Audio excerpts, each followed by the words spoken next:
Welcome everybody, Bullyneck here. It's time again for Mods of the Week. This week's shout out goes to Orange Sharpie. Thanks so much for watching, commenting, and subscribing, and I agree, it would be really nice if consoles could play mods too. That would be amazing.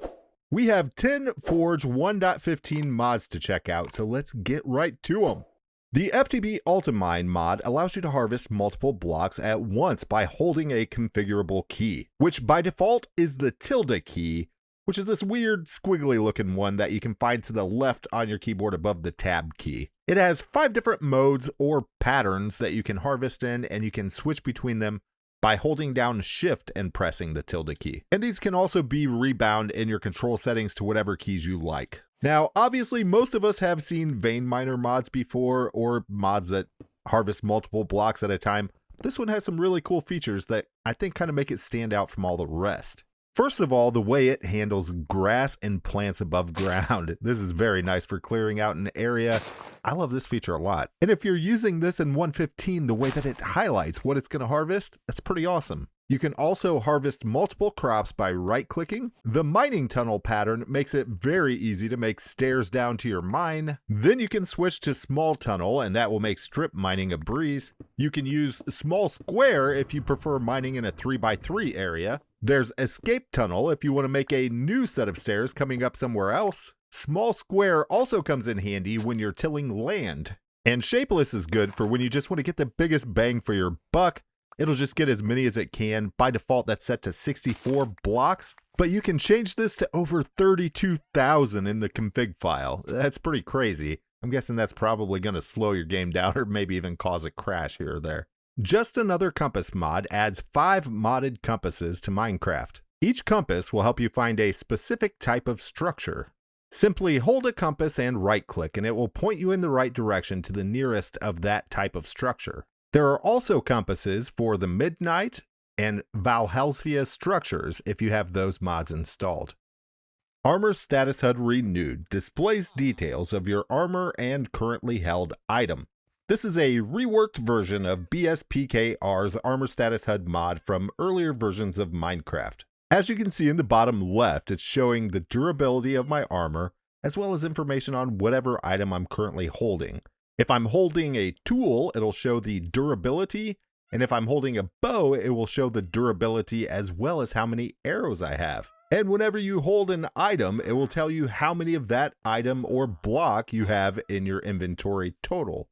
And this is very highly configurable. If you want to configure it, you can either do that in the config file directly or type /armor status HUD, and that will bring up this menu right here. If you prefer a vertical layout in the bottom right, it's just that easy. However you like it, it's super easy to configure. This mod is really a must-have, especially if you do any PvP or dungeon crawling type of thing where you got to make sure your armor is good to go. I use this all the time. I've used this for a very long time. I'm really glad they brought it to 1.15. And really quick, this is totally off topic, but look at this seed, you guys. This is where I spawned. This is where I spawned in this world. This is an amazing seed. I'm going to go ahead and bring up the seed so you guys can see it and so I can remember it later. This would be an amazing start to a survival world. I don't think I've ever got this lucky on a spawn. The Never Break mod is a very simple mod that adds the Never Break enchantment to Minecraft. When your tools or armor have the Never Break enchantment, you don't have to worry about them breaking once they reach 0 durability. Instead of breaking, they'll just stop working. Then you can either mend or repair your tools on an anvil and you are good to go. This is very nice that you won't have to worry anymore about losing those really hard to get pieces of equipment. The Simply Beans mod adds ore beans to Minecraft, which is a new way to get resources as well as some new soups. To get started, the first thing we need to do is find some cocoa beans and surround them with blocks of coal. This will give us our coal bean, which we can then grow just like cocoa beans, or we can upgrade them to iron or gold. You can keep upgrading all the way to diamond and emerald. When it comes to actually harvesting the resources instead of upgrading to the newer beans or gathering more beans, one thing to note is a recipe to turn it into ores.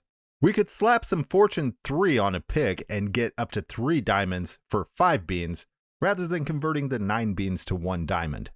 Last but not least, another cool feature of this mod is some of the soups, the more expensive ones, will give you status effects. As you can see in the top right corner, I've gotten haste, strength, resistance, and luck from the 4 more expensive soups.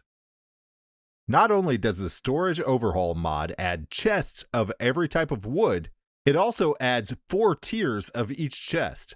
Every time you go up a tier, it adds 9 more inventory spaces. So that means by the time we get to the diamond tier chest, it's the size of a double chest in a single chest. And we still can combine them into a double chest, and look at that, that's ridiculous. And they didn't stop with chests, they added barrels of each type of wood, and there's 4 tiers of each barrel also. So now you can have a barrel that's the size of a double chest. That's pretty sweet. They also added storage barrels, which are pretty much like storage drawers if you've ever used that mod.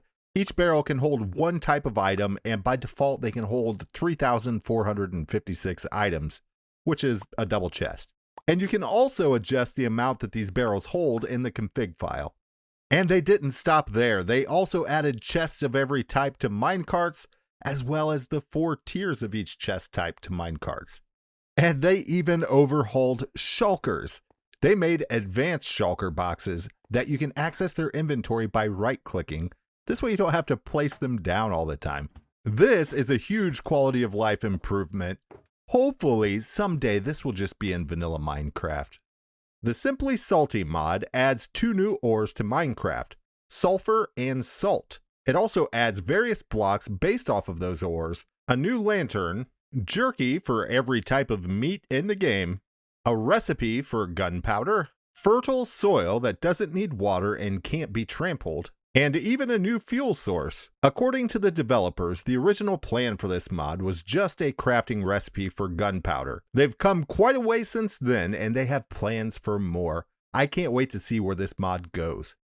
The Workbench Factory adds 1 block to Minecraft, the Factory block. The Factory block is a very simple way to automate crafting. When you first right-click a factory block, you'll see the area where you decide what you want to craft. Once we've decided on the item we want the factory to make, we can turn it on, and now we'll see the input and the output area for the factory. The items that we put in the pattern area create sort of a mask. We can't put items in any other areas other than the spots that we filled in the pattern area. And look at that, as soon as we fill these slots with the required items, it will create the item and put them in the output slot. Now obviously, this is a very, very simple example of what this is capable of doing. If we take a look right over here, I've set up automation of probably one of the most annoying things to craft in vanilla Minecraft, the dispenser. While this definitely isn't the smallest, fastest, or easiest way to automate crafting with mods, this kind of keeps a vanilla feel without being too overly complicated or too overpowered. So I think it's kind of a nice middle-of-the-road way to automate crafting. I've also noticed that if you watch, the input area doesn't always show the items filling into it, but it is definitely working. If you watch the output area, it's putting the items out. I think this mod could use maybe just a little more polish, maybe a nicer on-off button, and maybe make sure it's always either not showing or it is showing the items filling. I'm not sure what's going on there. It's kind of confusing though to the player that's watching it. But all in all, I'd say this is a really good start and could turn into something very cool. The X-Life Health mod was created for the X-Life SMP sort of modded world that a bunch of YouTubers are playing on at the moment. It's a really cool idea. You start with 1 heart and 10 lives. Every time you lose a life, you gain a heart. But you need to be careful. Once you lose all 10 lives, you get put in spectator mode, and that's it. You can't play on the server anymore. You're kicked off. So if this is single player, you're done with the world. Essentially, it's hardcore with 10 lives. And you do get a little bit tougher each time, but it also gets a little more stressful each time because you know that you're down a life. I really like the idea of this. This is very similar to a data pack I made for a video not too long ago. I am definitely going to play around with this and give it a try. I could see this being very cool to use in some sort of a challenge mod pack. Young's Better Mineshafts completely revamps Vanilla's abandoned mineshafts and makes them much, much better. They're decorated better, designed better, There's different variants for each biome. There's 9 different variants total. This makes them more exciting to find. It's not the same thing over and over every time. There are rare hidden features that some will have that others don't, so it still gives you more reason to want to explore each and every one you find.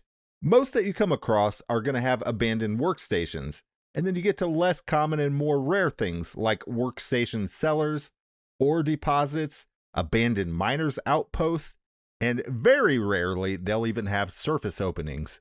And this is compatible with many large world gen mods, including Young's Better Caves, Quark, Terraforge, Biomes of Plenty, and more. I gotta say, honestly, you guys, these Mineshafts are gorgeous. I've barely started exploring. I really don't want to spoil too much. I think a lot of the excitement and a lot of the fun is finding things for the first time. So I don't want to spoil too much, but these things look great. I don't even want to spoil it for myself. I'm definitely going to put this in my mod pack. Yeah, so I'm going to end it here, guys. Young's Better Mineshafts. They look great. That is all the time we have for today. Thank you guys so much for watching, and thank you for sticking around to the very end. You guys know what to do. If you like this episode, hit the like button. Subscribe if you haven't subscribed yet. Thank you so much for watching. Keep playing. Keep having fun. We will see you guys next time. Bye.